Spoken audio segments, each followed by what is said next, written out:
Hello everyone, welcome back to Spiritual Morsels. Today's morsel will be on the topic the Ark of the Covenant.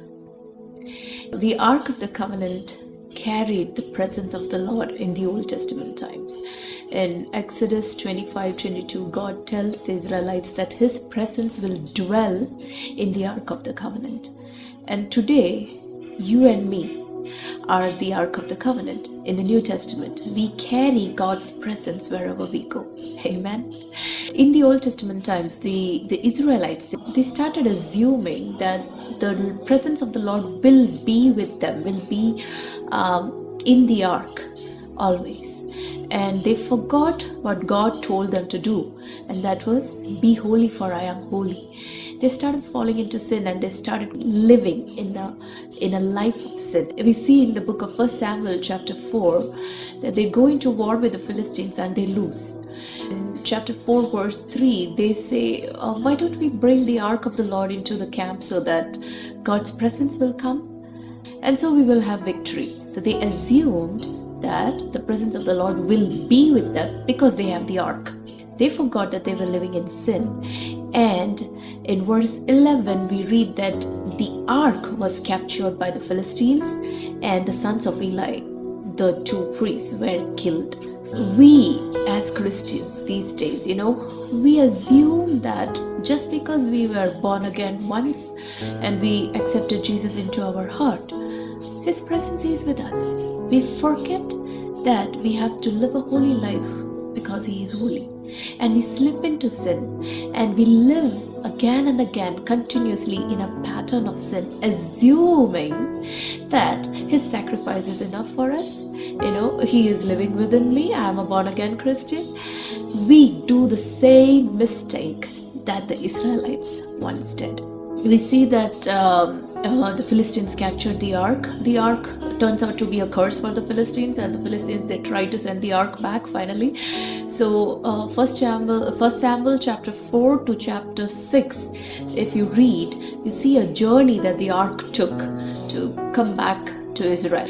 And finally, in 1 Samuel chapter 7, the ark reaches the house of Abinadab. The interesting thing is, the Ark of the Covenant or the Ark of the Lord remains in the house of Abinadab for almost 100 years.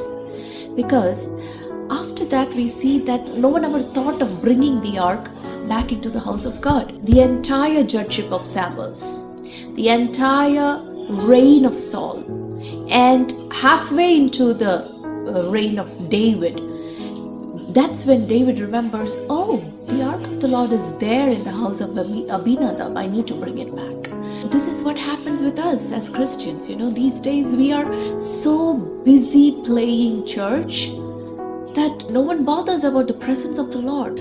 When was the last time we sought His face and not His hand? We are all seeking His hand. We say, Lord, give me this, give me that. When was the last time we sought His face?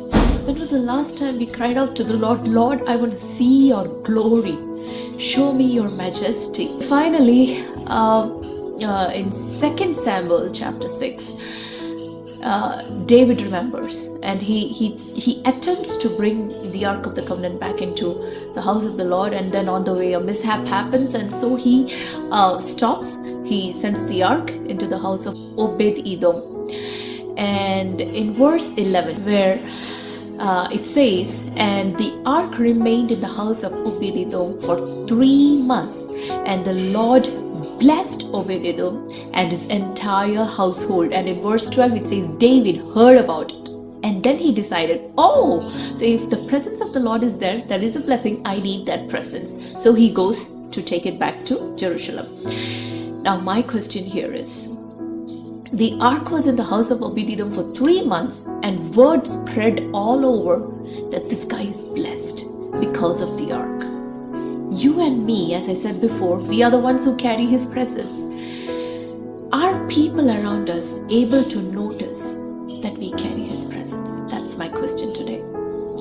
Are people able to notice, like, for example, if I'm living in a house for rent, so my landlord, my house owner, should be able to say that she is a blessing for me because she is in my house. I can experience the blessing because of this particular lady.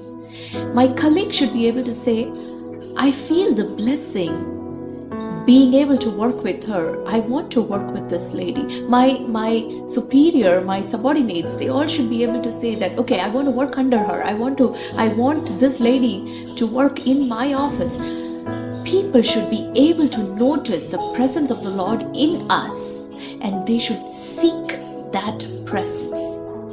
Let us be able to live that life, carrying God's presence wherever we go in this new year. And may others who see us desire this presence in their lives. May you be a blessing wherever you go.